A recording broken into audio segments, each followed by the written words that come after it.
Hi guys, welcome to this new video. So in my last video we mixed bass using 3 tracks, but in this one I'll show you a simple alternative to do it with just 1 track. Sorry if I don't look too well today, I felt sick but I didn't want to skip making this video. So here we go, let's get into it. So first things first, let's listen to the raw DI track.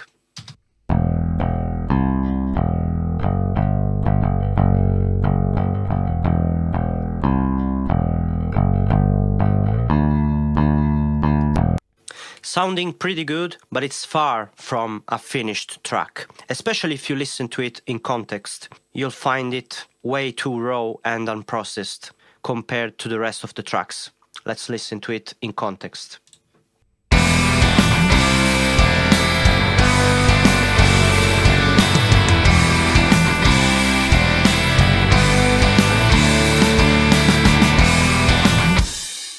Okay, so let's start processing it a bit and try to fix that. So the first thing that I will do is load up an amp simulation to give this DI some more character. And I'm using this one. It's a SansAmp based DI simulation and it's free. You can get it for free. I'll leave the link to download it in the description. Now let's mess around with it and try to find a decent sound. This will be our foundation, our starting point. So our goal here is to get as close as possible to the final result that we want, tone-wise, okay? This will be our foundation, and once I set this one up, I will try and not touch it again, okay? So I will build everything else on this, and that's why we'll mess around with it, find a good balance, and then that will be our source sound. We won't touch it again, okay? So let's mess around with it a bit and try to find the sound.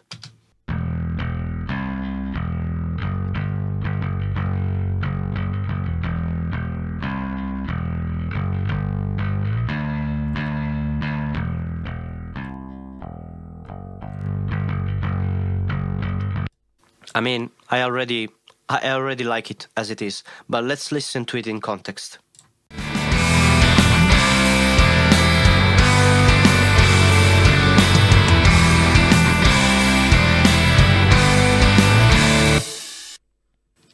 It's already sounding so much better. It has much more character and it blends better with the rest of the track and the other instruments. So I like what it's doing a lot. What else can we do? Well, I'll show you the next steps.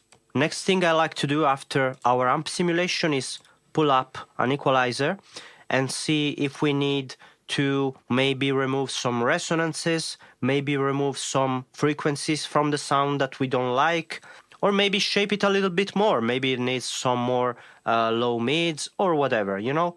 I will check the sound and see if I feel like changing it up some more.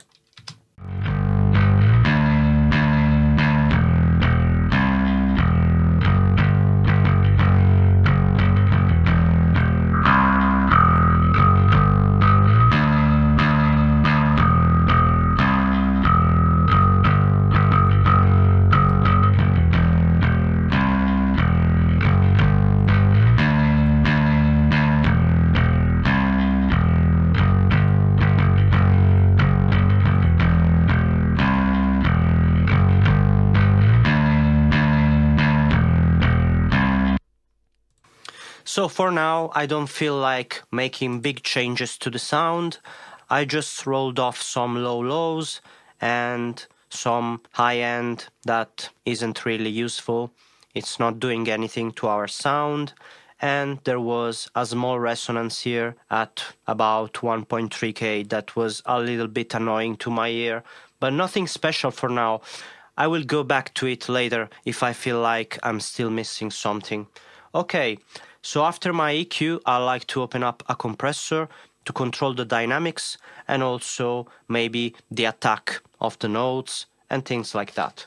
I'll show you how I set it up. So in this specific case, dynamics aren't really a problem because we are working with a good recording, the performance is even enough, but we can still smooth it out a little bit more to make it fit the song even better. So I'll just pull up a free plugin from my DAW, and something that I really like to use on bass is multiband compression. And the reason for that is it allows me to treat separate elements of my sound differently. I'll give you an example. I like to compress my low end a little bit more than I like to compress my mid-range. The reason for that is I like to have a very dense blob of low end, so from 200 Hz and below. It must be a very consistent sound in that range. But I like to keep my mid-range a little bit more dynamic and lively. So your bass is still doing the job because it's providing your song with the low end that it needs, but you can still keep some of the dynamics in the higher frequencies, okay? So the first thing that you have to do is set your frequency areas to compress so that your compressor is going to compress the exact areas of frequencies that you want it to compress. So for example, I want to set the area for my low end first. So here on the left, I'm going to set it here.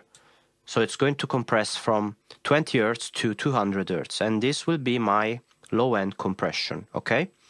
So the next area might be for, let's say, the low mids, and it can be from 200 to, let's say, 600 for the sake of argument.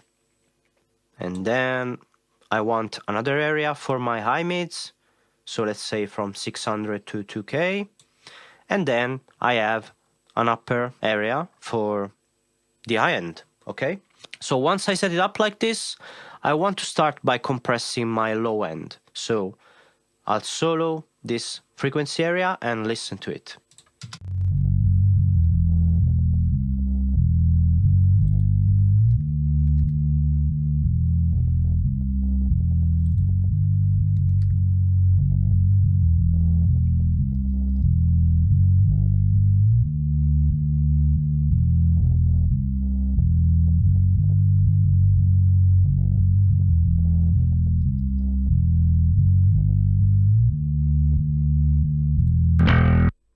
Okay, this is consistent enough. In this case, I don't need to overdo it.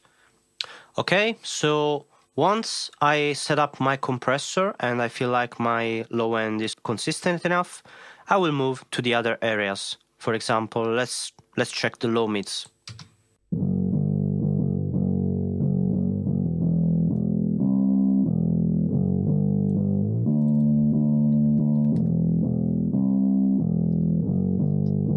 Compressing it a little bit less, as you can see, I have a lower ratio.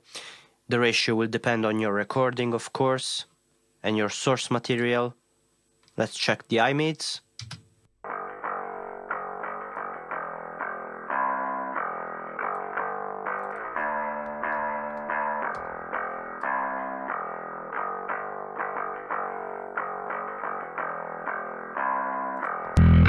And then we'll check our high end.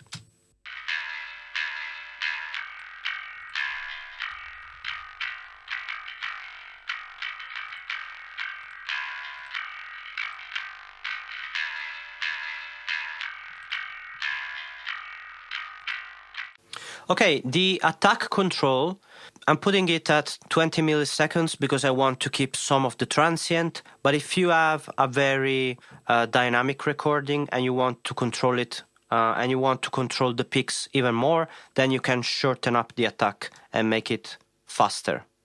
In this case, I have a decent recording. I want to keep the transients intact, and I will set it at 10 milliseconds. Let's listen to it again. Let's do some on and off, without.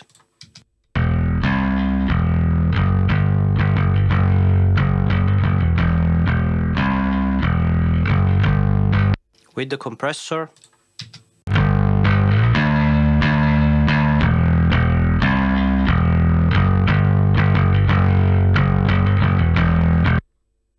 Okay, so you will set it up however you feel best fits your track. Something to keep in mind, once you're done setting up your compressor, remember to compensate for the loss in volume for your low-end frequencies. Because remember, we compressed these much more than we compressed the rest of the frequencies. So this means that we surely lost some volume in the low end, and our overall balance between the frequency ranges has surely shifted a little bit. So you can do some on and off to see if your balance between your low end and your mid range is still the same. If you feel like you lost too much low end, then you can just compensate for it and maybe give it a boost. So the last thing that I do on a bass is pull up another EQ. This time I will use it to make sure that it fits the track perfectly. What do I mean? I will listen to the bass in context of the mix and check if I can hear enough definition, if maybe I'm missing some more low end. So I will check for these things, and this is my last stage of EQ to make it fit the track. Let's check together.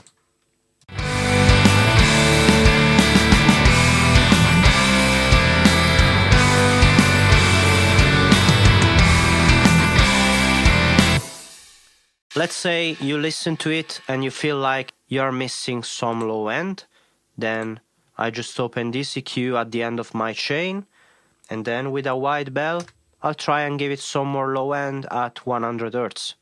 Let's see how it sounds like.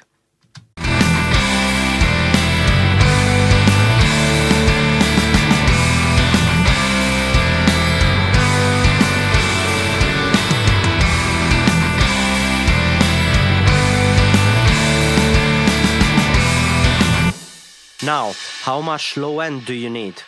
Well, use some reference tracks. Try to see if you are more or less where you should be and then act accordingly. If you did the first step properly, which is to set up your source sound correctly, then you won't need to make big moves at this stage. That's why I suggest that you really try to get your source sound right at the beginning. Okay, so let's say after listening you feel like you should have 3 more dB at 100. Fine, I'll just do that.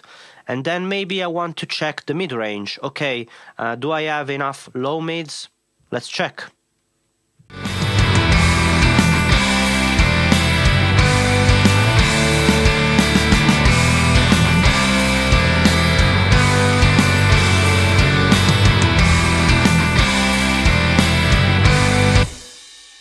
I don't feel like changing the tone here too much, but you get the point. If you feel like you want some more body, then you can work with 350 or 500 Hz on bass.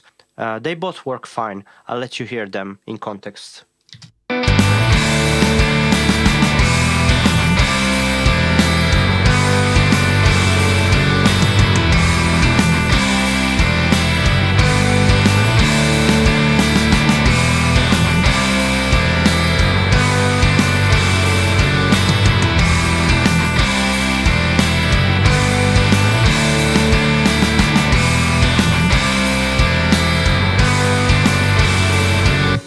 Okay, so you get the point.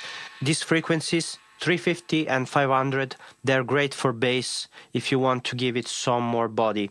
I like 350 a lot for bass, for example. I know some people like to cut the low mids. Maybe it's just my taste, but I don't do that. I usually like these frequencies a lot. Then let's say that you don't have much definition in the mix and you want to hear the notes more clearly, then the frequencies that I usually work on are from 800 to 1.5K. Let's take, for example, 1K and see if we can hear the difference.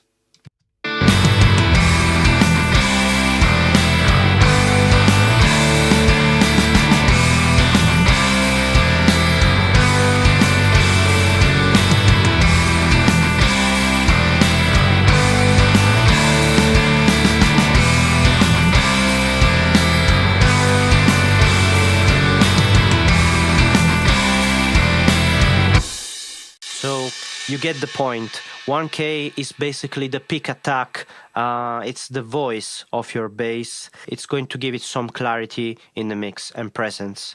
It's very good for rock, by the way. Then let's say maybe you have your overall sound is a little bit too dark.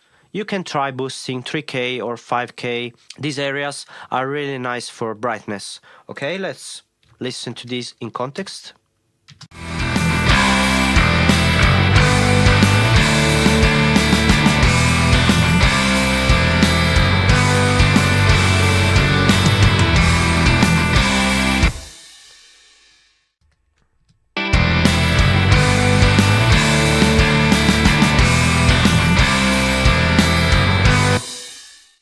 Okay, I personally like my bass to be mid-range focused, so I like to work with the mid-range more than I like working with the high-end, but it depends on your genre, on your taste.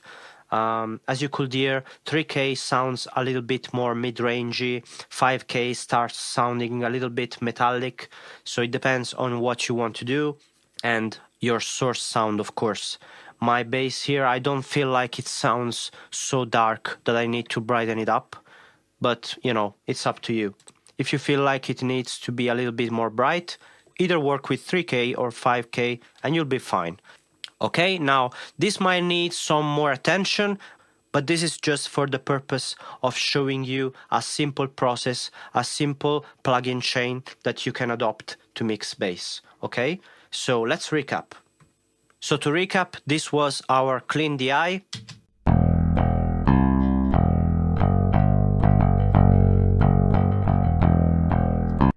A little bit lifeless, so we injected some life into it with an amp simulation.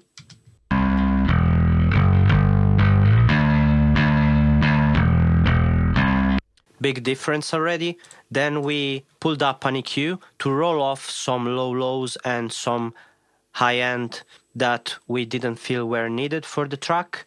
And I removed a small resonance here. So the main purpose of this step is to maybe shape the sound a little bit more, remove the frequencies that you don't need, and maybe some resonances, okay? Then we use some multiband compression and compressed the low end, the low mids, and the high mids separately. And as a final touch, we opened up an EQ where we listened to our bass in context of the track and just did some final touches to make it fit the track better. For example, if you feel like you're lacking some more low end, then you can add some more low end from here. Maybe you feel like you need some more body in the low mids, then you have 350 or 500. If you feel like you need some more peak attack or presence, clarity, then you have the frequency area which goes from 800 to 1.5K. And if you need brightness, you have the frequency area which goes from 2.5K to 5K, and you can work around these areas to maybe brighten up your bass a little bit. And that's all there is to it, really. If you recorded your bass properly, this simple chain will work for you. So thanks for watching. If you feel like it was helpful to you and you feel like this video was good value, then consider subscribing to the channel. And if you feel like I forgot to mention something, please leave a comment, and I'll see you guys in the next one. Take care.